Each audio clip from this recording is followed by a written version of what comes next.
Om Shanti, continued from part 9, the version of B.K. Brijendraji.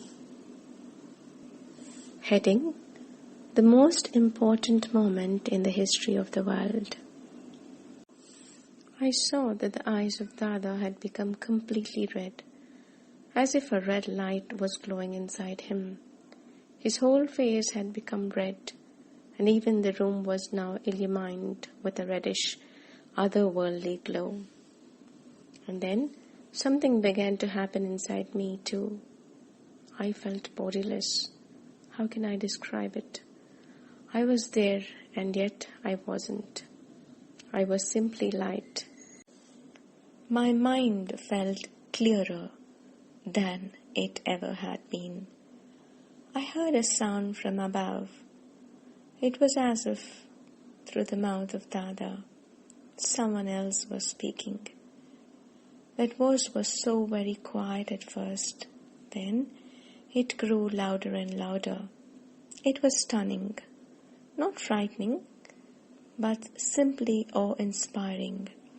The voice spoke thus: Nijananda Rupam Shivoham Shivoham Jnana Swarupam Shivoham Shivoham Prakasha Swarupam Shivoham Shivoham Nijananda Swarupam Jnana Swarupa Prakasha Swarupa, which means, I am the blissful soul, I am Shiva, I am Shiva.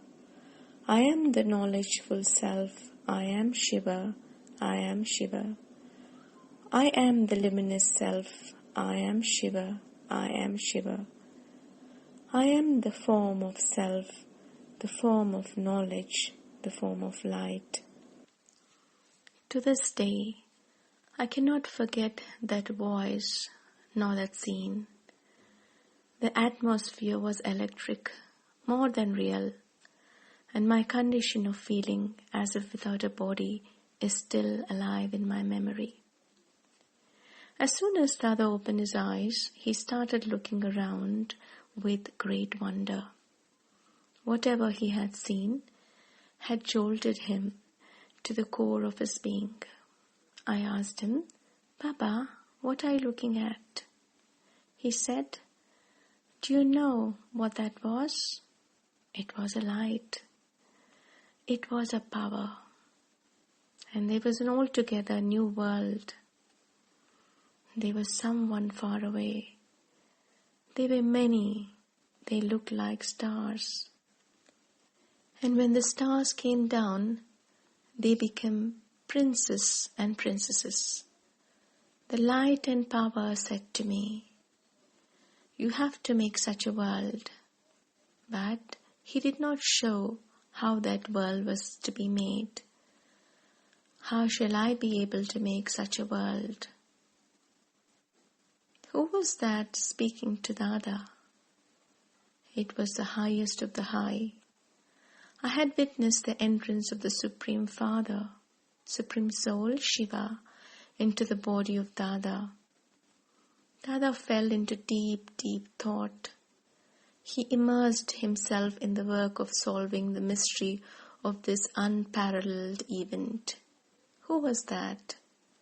What kind of power could give me such visions, such knowledge, such self-realization? Gradually, he unraveled the logic and the implication of it all. The secret was unveiled to his astounding intellect. Yes, if it was really so, God the Supreme Soul Shiva himself had entered into his body. It was God who revealed the truth about the coming destruction and of the establishment of the heavenly world, which would then follow. And it was God himself who had given the sign that he, Dada, was to be his medium and the engine for creating such a divine world. Next heading.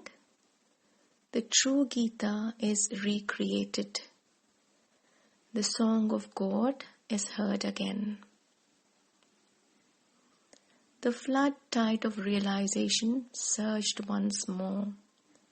Now, Dada had the experience that the Lord Bhagwan was giving Gita Gyan, his song of knowledge, inside him in a secret and indiscernible way. The inspiration of godly knowledge was increasing within him constantly, and at the same time, Dada was becoming stabilized in his new consciousness, experiencing ever more deeply the delightful taste of self-realization. His intellect was moving faster now too. He began to churn over the idea, what are the real Mahavakyas in the Gita of Bhagwan, and what is the deep meaning?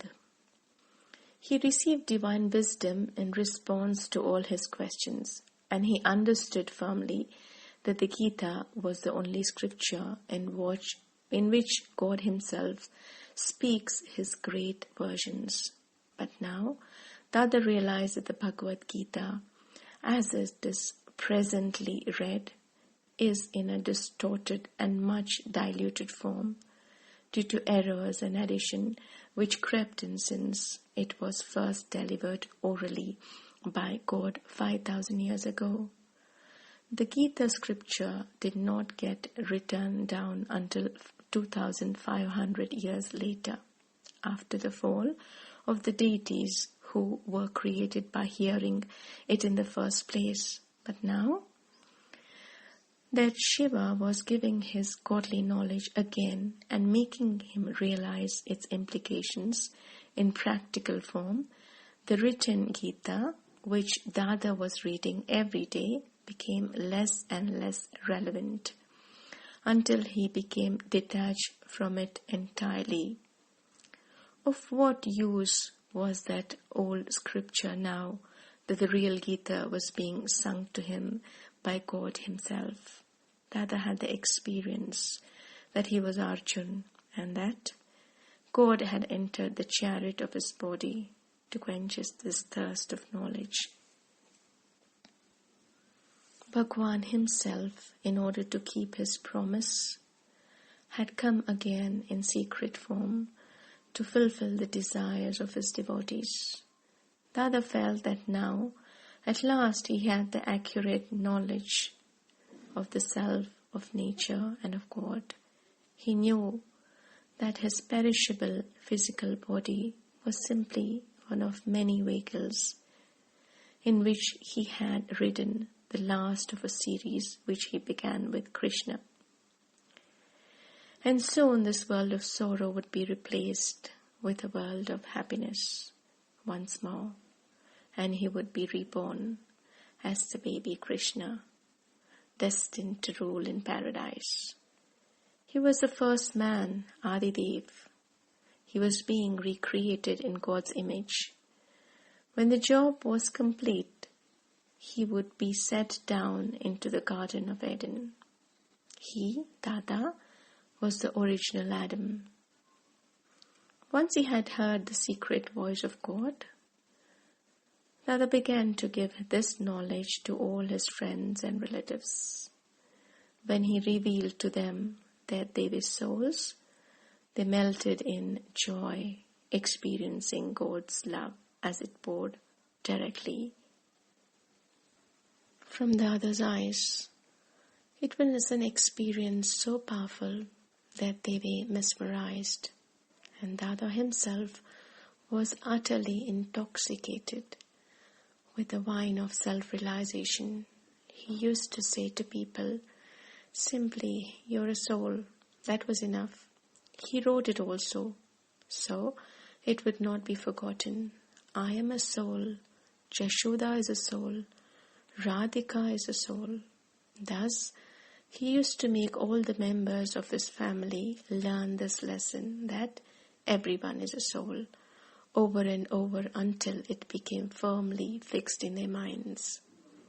If others came in contact with him now, they became transfixed Men and women, rich and poor, all felt the experience, as if the light of their life was awakened. They became self-realized. They experienced themselves as light. Along with this came peace of mind. Their desires, their vices dropped away.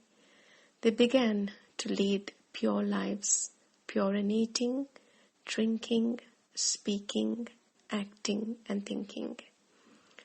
In a remarkably short time, after entering Dada's body, which God continued to borrow at regular intervals in order to teach mankind, God had utterly transformed the lives of all who came close. He educated these souls untiringly, and even as their numbers grew, He gave love like a father, a completely selfless parent with equal love for all, patient, merciful, and just. He also showed them rules and methods for making their lives as elevated and as valuable as they could possibly be. Shiv Baba was creating living diamonds. What happened then? Read further. To be continued in the next part. Om Shanti.